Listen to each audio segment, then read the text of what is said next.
네, 안녕하세요. 텃밭주인 가수 이란입니다.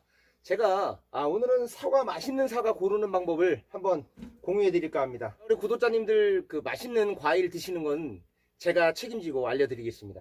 제가 올려드리는 자료들은요, 제가 알고 있는 지식도 있고요. 제가 이제 과일 가게에 썼던 그런 경험을 바탕으로 과일 도소매를 제가 했었다 그랬잖아요. 과일 도소매를 했었던 그런 경험을 바탕으로 제가 해드리는 저만의 노하우가 또 있고요.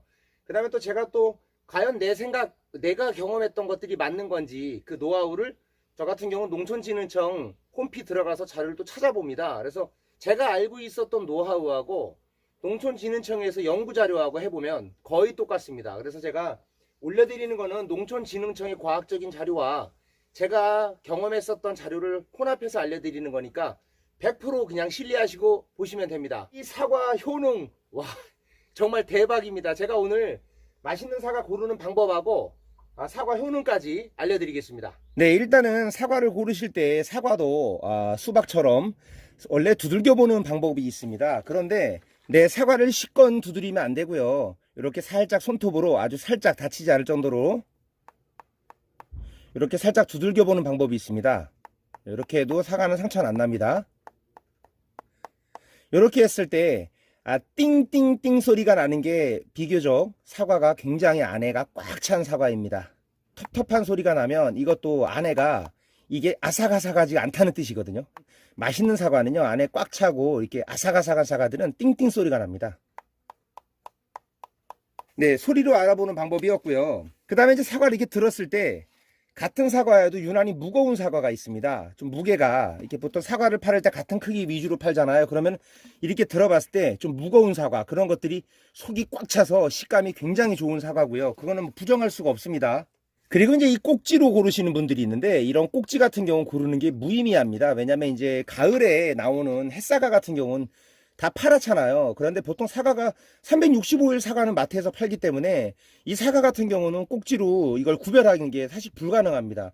이게 뭐 꼭지가 오래됐다고 해서 맛없는 건 아니거든요. 왜냐면은 이건 저장 사과 같은 경우 요즘에 기술이 발달해서 저장해서도 굉장히 맛있습니다. 그래서 햇사과가 물론 조금 더 맛있겠죠. 그런데 저장 사과 같은 경우는 어쩔 수 없이 꼭지가 이렇게 검정으로 변하기 때문에 꼭지로 판별하기는 어렵습니다. 그러니까 9월, 10월, 11월, 12월에 먹는 사과는 거의 다 햇사과들이 나와서 먹는 거기 때문에 그건 당연히 이게 싱싱하겠죠. 여기가 파랗겠죠. 근데 그 이후에 우리가 이제 다음 해까지 먹는 사과는 다 저장 사과이기 때문에 이 꼭지로 고르는 방법은 불가능하다고 보겠습니다.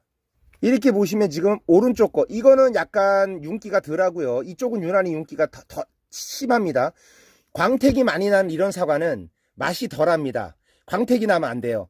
이제 보통 사과 같은 경우는 노지 사과에서 그냥 봉지 안 씌우고 재배를 많이 하는데, 이렇게 봉지를 유난히 씌워 갖고 하는 사과 같은 경우는 유난히 빛이 반짝반짝거려요. 그래서 이제 봉지 씌운 사과 같은 경우는 맛이 없습니다. 왜냐면은 봉지를 씌웠을 때는 병충해 예방이 되고요. 그래서 굉장히 농사 짓는데 편리합니다. 그래서 이 노지 사과를 이렇게 하면 병충해, 벌레 같은 걸로 노출이 되기 때문에 날씨의 변화에도 예민해서 수확량도 감소하고 안 좋아요. 그러다 보니까 이제 봉지를 씌워서 재배하면 농가에서 수확률이 높기 때문에 봉지를 씌워서 하는 경우도 있는데, 그런 경우에는 수확률은 높지만 햇빛을 제대로 보지 못하기 때문에 맛이 없습니다.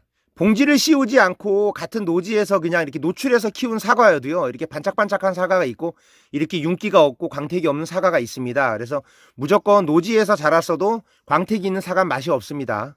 네, 그리고 파란 거 있잖아요. 파란색을 보는데 이 파란 것도 종류가 여러 가지입니다. 지금 이거 같은 경우는 이건 파란색이 아니라 노란색입니다. 이렇게 노랗게 무슨 물감처럼 노란 사과들이 있어요. 그런 거 같은 경우는 파란 게 아니거든요. 이런 건 맛있는 사과예요. 그러니까 노란색이 이렇게 유난히 있는 것들이 있죠. 빨간색에 이렇게 노란색 같이 섞여 있는 거, 이런 거 맛있는 사과입니다. 근데 파란 사과는 있어요. 파란 사과 드시면 안 되겠죠. 그건 당연한 거고요. 예, 딱 봐도 맛없어 보이는 사과, 오른쪽 사과입니다. 이거 뭐 햇볕도 잘 못 받고요. 이건 노란 사과가 아니라 파래요. 그리고 반짝반짝 빛납니다. 예, 이 왼쪽 사과하고 너무 차이 나죠. 이건 광합성 못한 거예요.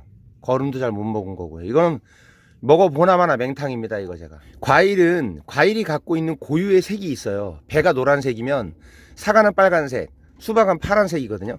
그 고유의 색이 진한 색이 맛있는 거예요. 자기가 갖고 있는 과일의 그 고유의 색이 진하게 드러나야 됩니다.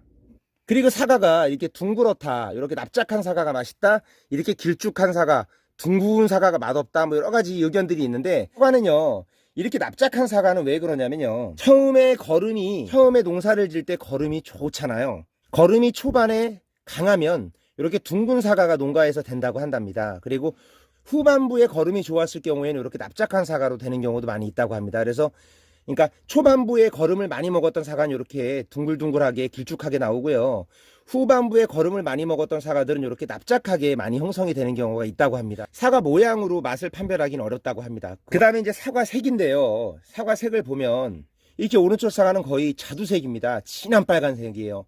이런 것들 같은 경우 당도가 굉장히 높고요, 이렇게 왼쪽에 좀 뭐 흰색도 아니고 노란색도 아니고 빨간색도 아니고 이렇게 애매하게 돼 있는 이런 사과 있죠. 이런 사과 같은 경우 당도가 많이 떨어집니다. 사과는 빨갛더라도 굉장히 진하게 빨가야 됩니다. 그럴수록 맛있고요. 그 다음에 이제 오늘의 하이라이트, 가장 중요한 건데요, 사과에서요 가장 중요한 거는 이 점입니다. 점. 지금 여기 보면 점이 많죠. 이 점이 많은 사과가 있어요. 이렇게 저는 점이 많은 걸 골라왔는데, 이렇게 점이 많은 거는 광합성을 많이 했을 때 일어나는 사과의 원리거든요. 그러니까 점이 많으면 이게 수박에서도 광합성을 많이 하잖아요. 그럼 수박이 줄기가 여기가 이렇게 쭉 줄무늬가 이렇게 진하죠.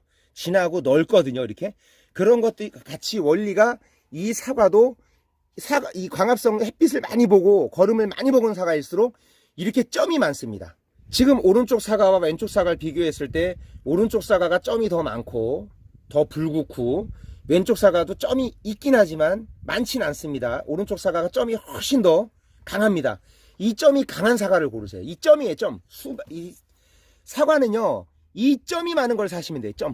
점박이. 그리고 이렇게 사과를 냄새를 맡을 때는 이렇게 맡았을 때 겉에서도 단내가 확 느껴지는 사과가 맛있습니다. 바깥에서도 단내가 안 느껴지면 맛이 없는 사과예요. 이 사과의 효능이 대박이 뭐냐면요, 이게 사과가 다이어트 식품으로도 굉장히 좋은 게요, 이게 100g당 75kcal 있다고 합니다. 그래서 칼로리도 낮고, 그래서 굉장히 많이 먹었을 때 우리 몸에 포만감은 주는데 다이어트를 할 수 있는 굉장히 좋은 식품이래요. 그래서 다이어트 하고 싶으신 분들은 사과 많이 드시라고 합니다. 그리고 사과 같은 경우는 이 사과가요 우리 몸의 독소, 각종 염증을 제거해 준대요.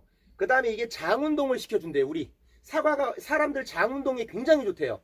그래서 변비에 따봉이래요. 따봉, 변비, 펙틴 성분이 풍부해서 섬유질이 풍부한 거죠. 그래서 우리 장운동, 변비에 좋다는 겁니다. 그리고 피로회복, 치매 예방에도 굉장히 좋고요, 뇌 기능 향상. 그래서 어르신들 좀 이게 나이 드실수록 사과를 많이 드시라고 합니다. 그 다음에 심장 질환에 굉장히 좋고요, 이제 뭐 혈액순환 같은 거요. 그 다음에 이게 구강, 사람의 인간의 구강 쪽의 건강에도 굉장히 좋대요. 그 다음에 혈압을 낮춰주는 역할을 하고요, 항산화 작용도 한다고 합니다. 이게 이제 사과가 암 예방, 우리의 암을 예방해주는 그런 면역력에도 굉장히 도움이 된대요. 그 다음에 우리 폐 기능을 강화시켜주고 폐암을 예방해주는 데도 도움이 크게 되고요. 그 다음에 드실 때 이거를 껍질째 드시는 게 좋다고 합니다. 껍질째 다 드셔야지, 이 사과는 껍질에 모든 영양이 다 가 있다고 해요. 그래서 잔류 농약이 있기 때문에 씻어서 드셔야 되는데, 베이킹소다나 식초 같은 거에다가 5분 정도 담갔다가 씻어갖고 껍질째 드시는 게 좋다고 합니다. 네, 오늘은 맛있는 사과를 고르는 방법을 공유해 봤습니다. 도움이 되셨다면 구독과 좋아요 부탁드리겠습니다. 감사합니다.